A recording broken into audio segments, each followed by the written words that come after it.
Michael, I want to get a sense. I mean, you recently were having a bit of a said to, that's going a bit too far probably, with Ray Dalio, of course, the Bridgewater Associates founder. He believes in a new paradigm and believes it's going to be characterized by, and I'm just quoting, by shocking tax hikes and prohibitions against capital movements in assets like Bitcoin and gold. And, you agree with him in the sense that bonds no longer work as a treasury asset, but you say that Bitcoin is the obvious conclusion to all this. Why? Yeah, Ray says that cash is trash. He's famous for that statement. And he says that bonds have negative real yields and they don't work anymore, and you're crazy to own a US dollar denominated bond. And then in that paper, he says, we're thinking about Bitcoin, but, we might be concerned about tax or regulation. We're not sure. But we also think you ought to have a very diversified portfolio of non-dollar denominated, non-debt instruments in emerging Asian countries, including maybe some China debt. That's very complicated.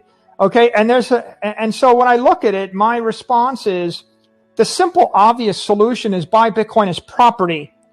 Bitcoin is not going to be a currency.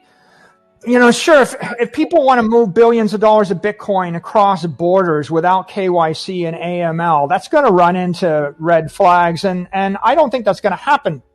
But I think that in all of the world that respects property rights, if you can buy gold, if you can buy stocks, if you can buy real estate, if you can buy silver and commodities, you can buy Bitcoin. And I don't think the world's got any problem, at least not the Western world, has no problem with people buying Bitcoin to hold as property. And it is the solution to the problem. The problem is, if the fiat currency expands at 15% a year, then not only does the dollar lose 15% of its value every year in purchasing power, but also value stocks that are valued based upon dollar cash flows lose their value. And commercial real estate valued upon rents and dollar cash flows lose their value. And of course, bonds valued in dollar coupons lose their value. So the real problem is an entire diversified portfolio that has any exposure to a currency which is weakening is also going to weaken. And then the theoretical answer is buy a property, buy an asset which is not valued based upon cash flows. And that means precious metals or trophy real estate, some trophy thing that you value just to own it. Art, maybe, a Picasso, a Leonardo da Vinci, or Bitcoin. Bitcoin exists only to be a pure monetary store of value, and it is not based upon the cash flows of any product or any service. And it is the apex asset because no government can print any more of it, and no CEO can print any more of it. Yeah. I just want to jump in. Okay, Michael, ultimately, it is Bitcoin is also dollar denominated. That's one thing. And if we see further currency debasement, how does that play out with Bitcoin? Should Bitcoin be priced in another currency? And just want to go on a little bit from that. And if we get further dollar debasement, is that one of the things which has been turbocharging Bitcoin itself now over the last 12 months? Yeah, well, the way to think about Bitcoin is there's never going to be more than 21 million. So if you double the amount of dollars, it's got to be worth twice as much. And if you increase the number of dollars by a factor of 10, then you've got a lot more dollars chasing after the same exact Bitcoins. And everybody pretty much expects Bitcoin's going to have 21 million cap 150 years from now.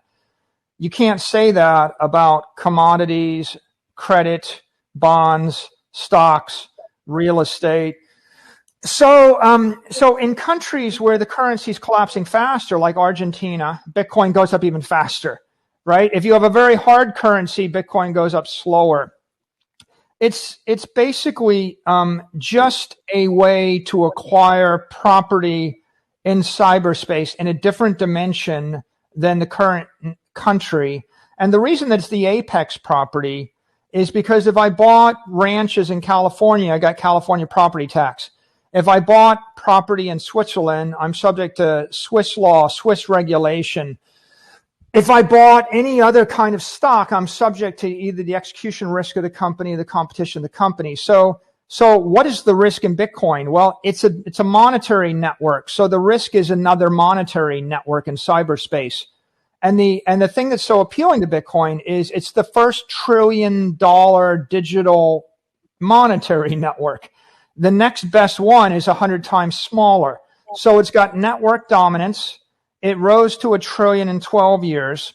It's got massive momentum. And you can imagine the inertia of $1 trillion of money sitting on a network. Think about how hard people will fight to defend the $1 trillion they've deposited into this network. I say Bitcoin is a bank in cyberspace. And you can really think of it as the most successful bank in cyberspace. And it's arising to offer a very simple solution. It's a store of value solution at a time when everybody on Earth, all 7.8 billion people, need a store of value. Every investor with the $400 trillion worth of fiat derivatives needs a store of value. Every institution needs a store of value. And 100 million companies, private, and 10,000 public companies need a treasury strategy, which is a store of value. So it's simply a technical solution to a problem that became front and center a big issue for everybody starting in March of 2020. So, Michael, that brings me nicely to. So it's not going to be going back and dialing back. There's a lot to unpack here. It's not going to be a currency in your view. It's going to be merely a store of value. But is it a store of value which is being bought on a speculative basis? That's the thing. Yeah, I think that in the early years, if you look at Bitcoin's development from 2010 to 2020, it was speculative. And by 2017 and 2018, in that first blow off top, when it went to 19,000 and it crashed, there was a lot of leverage speculators, and they were basically using Bitcoin to leverage to get to ICOs, to trade other crypto assets. And there was a small minority of hodlers that believed it was a store of value asset class. What happened in March of 2020 is that this became digital gold to anybody who's a macro investor who's concerned with the great monetary inflation, as Paul Tudor Jones called it.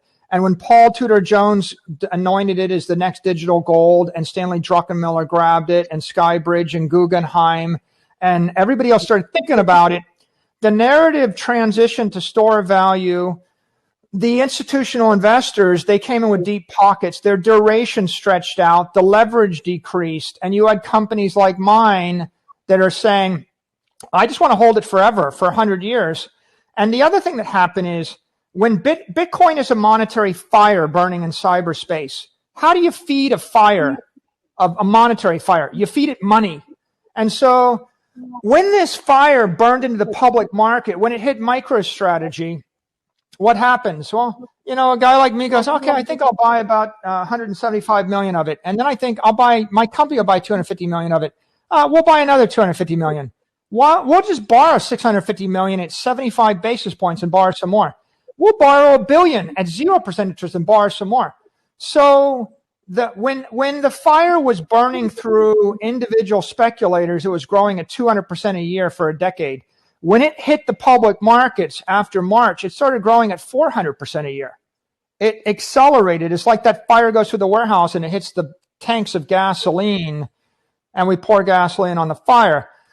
So that's what's happening right now. It's rotating, and if I'm a public company, I don't ever have to sell it. In fact, like MicroStrategy doesn't sell, I can borrow money or issue equity forever. Now, all the Bitcoin miners have come public. Riot, Marathon, Hut 8. There's another SPAC, Cypher's coming public. So imagine what happens if a Bitcoin miner is private. They mine Bitcoin and they sell it. When the Bitcoin miner becomes flow, goes to infinity, and then it goes negative because now all the miners are slurping the Bitcoin out of the system. Because why would you sell something yielding 200% interest and invest in something with minus 15% interest?